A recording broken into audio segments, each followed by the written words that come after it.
یہ تو تھا ڈلیوری سے پہلے، اور اب ڈلیوری میں یہ ہوتا ہے،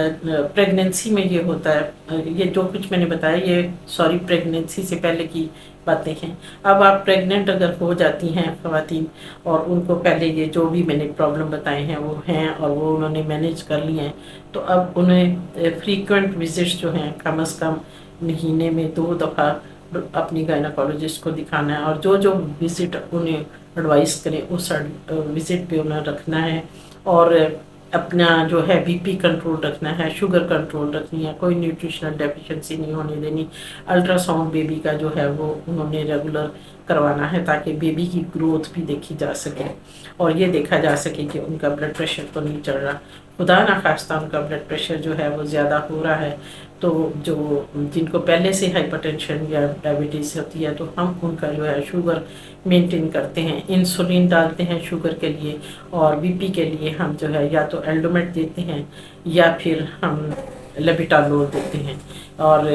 بہت کم کیسز میں ہم سلو ایکٹنگ جو ہے کیلشیم چینل بلاکر بھی دیتے ہیں۔ یہی پریگنینسی میں ہائپر ٹینشن کنٹرول کرنے کی میڈیسنس ہوتی ہیں۔ اس کے بعد ہم نے ان کی بلڈ پروفائل جو دیکھنی ہوتی ہے، اس میں یہ دیکھنا ہوتا ہے کہ ان کے بلڈ کاؤنٹس تو نیچے نہیں آ رہے،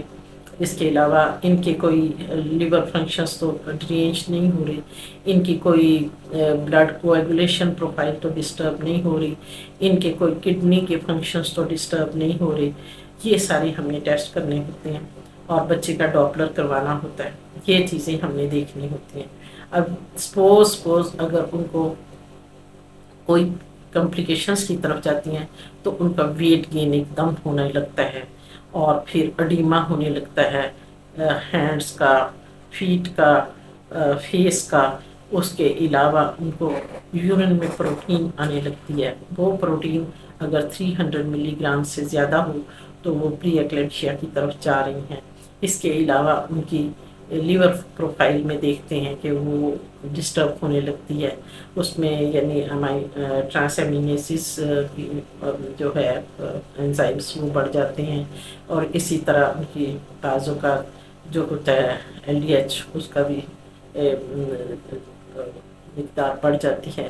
اور جو کڈنی فنکشنس ہیں وہ بھی ڈیرینج ہونے لگتے ہیں۔ یورک ایسڈ ہوا،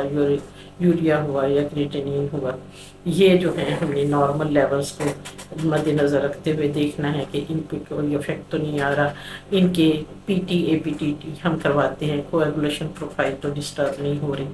تو اس چیز کو ہم مینیج کرتے ہیں، اور ہائپر ٹینشنس کو ہم کنٹرول کرتے ہیں، اور ان کو ہم کہتے ہیں کہ آپ اپنی ڈائٹ کے اوپر بھی نظر رکھیں۔ ڈائٹ پلان میں آپ کو بتاتی ہوں کہ کیا کیا یوز کرنے کے لیے ہم کہتے ہیں، کن چیزوں کی ہم احتیاط کہتے ہیں۔ ڈائٹ میں آ جاتا ہے کہ ہم کہتے ہیں کہ کوئی بھی وہ سنیکس ایسے نہ لیں جس سے ان کو جو ہے بی پی چڑھنے کا ڈر ہوتا ہے، یعنی جس میں سالٹس زیادہ ہوں، جس میں ان کے سالٹس کے علاوہ ان کے سوپس ہوں، یا پھر جس میں چکنائی زیادہ ہو، سیچوریٹڈ فیٹ جس میں زیادہ ہو، تلی ہوئی چیزیں ہوں، جو میٹ ریڈ میٹ وغیرہ ہے اس سے ہم انہیں پرہیز کرواتے ہیں۔ اس کے علاوہ ہم جتنی بھی وہ چیزیں جو کہ پروسیسڈ فوڈ ہوتا ہے اس کو ہم منع کرتے ہیں، اور کیچپ ہو، چٹنیاں ہوں، اچار پکلز وغیرہ ہوں، اچار جن کو ہم کہتے ہیں، یہ ساری چیزیں ہم، سوڈاز ہوں، اس طرح کی چیزیں ہم منع کرتے ہیں۔ زیادہ سویٹننگ والی چیزیں بھی جو ہیں وہ بلڈ پریشر اور شوگر دونوں کو بھی بڑھاتی ہیں، لہٰذا ان چیزوں سے بھی ہم انہیں منع کرتے ہیں، اور لائٹ ڈائٹ دینے کو کہتے ہیں، ایزی ڈائجسٹیبل ڈائٹ دینے کو کہتے ہیں، فریش ویجیٹیبلز اور فریش فروٹس کہتے ہیں، جس میں ایپل آ جاتا ہے، اورنجز آ جاتے ہیں، اس کے علاوہ کیوی آ جاتا ہے، ایووکیڈو آ جاتا ہے۔ یہ سارے فروٹ ان کے لیے اچھے ہوتے ہیں۔ اسی طرح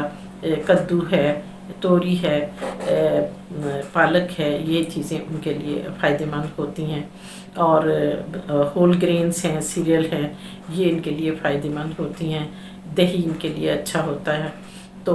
یہ ڈائٹ میں ہوتی ہے، اور تھوڑی سی انہیں ہلکی پھلکی ایکسرسائز رکھنی چاہیے، اپنی سلیپ اچھی ہونی چاہیے، کیونکہ انہیں اچھی سلیپ کے ساتھ ان کا بلڈ پریشر بھی کنٹرول رہتا ہے۔ پاؤں کو لٹکا کے نہیں بیٹھنا چاہیے، کوئی ایکسرسائزز ایسی ہیوی نہ کریں جس کا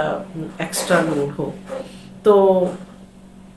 ہوتا یہ ہے کہ جن کو پری ایکلیمشیا کی طرف جاتے ہیں، جب اصل میں پریگننسی ہوتی ہے اور پلیسنٹا اور یوٹرس کے درمیان جو ویسلز بننے لگتی ہیں بچے کی بلڈ سپلائی کی، تو اس میں پرو انجوجینک فیکٹرز اور جو اینٹی انجوجینک فیکٹرز ہوتے ہیں ان کا بیلنس ہونا بہت ضروری ہوتا ہے۔ جب یہ بیلنس ڈسٹرب ہو جاتا ہے تو جو میٹرنل سرکولیشنز ہوتی ہیں، ان کی جو ویسلز ہوتی ہیں، اس میں پھر اب نارمیلٹیز پیدا ہوتی ہیں۔ اس میں جب ویزو کنسٹرکشنس ہوتی ہے، شریانیں سکڑتی ہیں، تو پھر وہاں پہ پلیٹلیٹ جو ہے وہاں پہ ایگریگیٹ ہونے لگ جاتے ہیں، پلیٹلیٹ کی کمی ہوتی ہے، بلڈ پریشر چڑھنا لگتا ہے، اور ساری پروفائل پھر خراب ہوتی ہے۔ کڈنی کے فنکشنز بھی ڈیریج ہوتے ہیں، لیور کے فنکشن بھی ڈیریج ہوتے ہیں۔ تو ان کیسز میں پھر جو ہے اگر تو پری ایکلیمشیا مائلڈ ہے، جیسے کہ میں نے بتایا کہ 24 آورس میں اگر یورین پروٹین جو ہے وہ 300 ملی گرام ہے،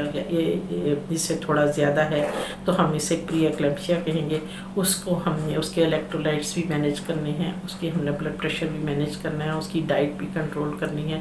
یہ ساری، اور اس کی فریکوینٹ وزٹس بھی دیکھنے ہیں۔ پھر بچے کے لیے ہم نے الٹرا ساؤنڈ جو ہے ڈاپلر الٹرا ساؤنڈ کروانا ہے، تاکہ ہم دیکھیں کہ بچے کی گروتھ صحیح ہو رہی ہے، کوئی خدا نخواستہ برپشو پلیسنٹی میں تو نہیں جا رہا۔ یہ چیزیں ہم نے دیکھنی ہوتی ہیں۔ اس کے بلڈ کوگولیشن جو ہے وہ صحیح ہو رہی ہے، یعنی بلڈ کلوٹنگ میں کوئی افیکٹس تو نہیں آ رہے، یہ ساری باتیں ہم نے دیکھنی ہوتی ہیں۔ لیکن خدا نخواستہ یہی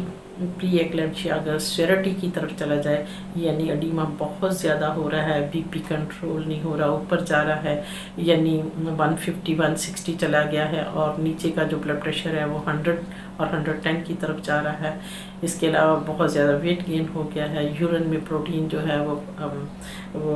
5 گرام سے زیادہ آنا شروع ہو گئی ہے 24 آور میں، تو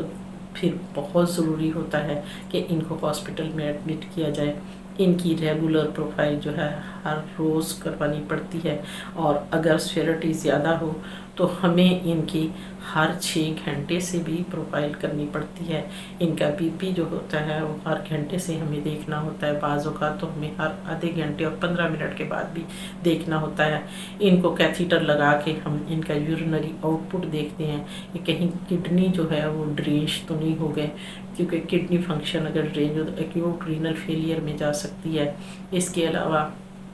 ایکیوٹ رینل فیلئر کے علاوہ ایکیوٹ لیور فیلئر میں جا سکتی ہے۔ اڈیما برین کا ہو کے برین میں ہیمریجز ہو سکتی ہیں، ایک دم بلائنڈ ہو سکتی ہے پیشنٹ، تو کوگولیشن پروفائل بھی ساری ڈسٹرب ہو سکتی ہے۔ تو پری ایکلیمشیا، سیور پری ایکلیمشیا اور ایکلیمشیا یا ہیلپ سنڈروم جو ہوتا ہے، یہ بہت ہی ڈینجرس کنڈیشنز ہوتی ہیں۔ اس میں پیشنٹس کو ایڈمیشن ہونا بہت ضروری ہوتا ہے، کیونکہ اس کی ہر 6 گھنٹے سے پروفائل دیکھنی ہوتی ہے۔ اس میں اے بی جیز دیکھنے ہوتے ہیں، یعنی بلڈ میں جو آکسیجن کا لیول ہے وہ 95% سے گر تو نہیں رہا۔ یہ ساری وہ باتیں ہوتی ہیں جس میں ہم دیکھتے ہیں کہ ہمیں اگر خدا نخواستہ ہیمولوسس ہو رہی ہے، یعنی بلڈ ٹوٹ رہا ہے زیادہ، اور آر بی سیز بہت تیزی سے گر رہے ہیں، ہیموگلوبن اگر تیزی سے گر رہا ہے، تھرومبوسائٹس کاؤنٹ تیزی سے گر رہے ہیں، لیور انزائم اور کڈنی کے انزائمس اگر ڈسٹرب ہو رہے ہیں، تو ہمیں پھر بعض اوقات انہیں ڈلیور کرانا پڑتا ہے۔ اور ان کے لیول میں آپ کو بتا چکی ہوں کہ ڈلیوری کے جو لیول ہوتے ہیں وہ 50,000 تک نارمل سمجھتے ہیں کہ ہم کروا سکتے ہیں۔ اگر خدا نخواستہ اس سے زیادہ گر جائیں تو اور بھی زیادہ ایمرجنسی ہو جاتی ہے، جس میں پھر ہم نے پلیٹلیٹ اور بلڈ ٹرانسفیوژنس وغیرہ دینا ہوتا ہے۔ اچھا، ایک بات میں بتانا بھول گئی، وہ یہ کہ جو لوگ اس طرح کی پرون ہوتے ہیں ہائپر ٹینشن کے لیے، اس کے لیے ہم شروع سے ہی 12 ویک کے بعد سولیبل ایسپرین جو ہے، یا تو اسکارڈ یا پھر لوپرین 75 ملی گرام یا 150 ملی گرام